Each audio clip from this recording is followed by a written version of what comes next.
আমরা টবে কিছু চারা লাগানোর জন্য মাটি প্রস্তুত করছি। এই মাটির মধ্যে আনুপাতিক হারে একটু চা পাতি, তারপর গোবর মাটি দেওয়া আছে, কাঠের গুঁড়া এবং ছাই, সাথে মাটি দিয়ে এগুলোকে ভালো করে আমরা মিলিয়ে নিচ্ছি।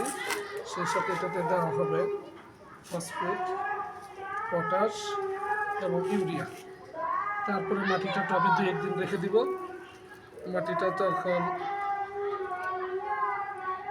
উপযোগী হবে, তারপরে এটার মধ্যে চারা গাছ বপন করা হবে। এই যে দেখছেন ডিমের খোসা, এগুলোকে ব্লেন্ড ভালো করে শুকানো হলো, এরপরে এটাকে ব্লেন্ড করা হলো, এবার এটা মাটির সাথে মিশিয়ে দিয়ে টবের উপযোগী করা হলো।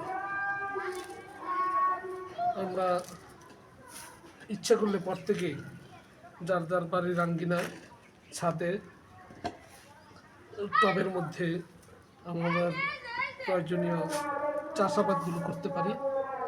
আমরা টবের মধ্যে একটু আদা, একটু কাঁচামরিচ এবং ইচ্ছা করলে অন্যান্য শাকসবজি করা যেতে পারে, যেগুলো আমাদের দৈনন্দিন চাহিদার কিছুটা হলেও ঘাটতি পূরণ হবে এবং এগুলো পারিবারিকভাবে যেমন অবদান রাখবে, বাজার মূল্যের ক্ষেত্রেও যথেষ্ট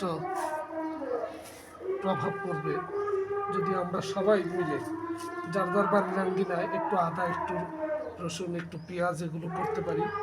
বিশেষ করে মরিচ এবং আদা, তারপরে করতে পারি পুদিনা পাতা, মূলা শাক, ধনে পাতা। তাহলে দেখা যাবে যে আমাদের কিছুটা হলেও ঘাটতি পূরণ হবে। ধন্যবাদ।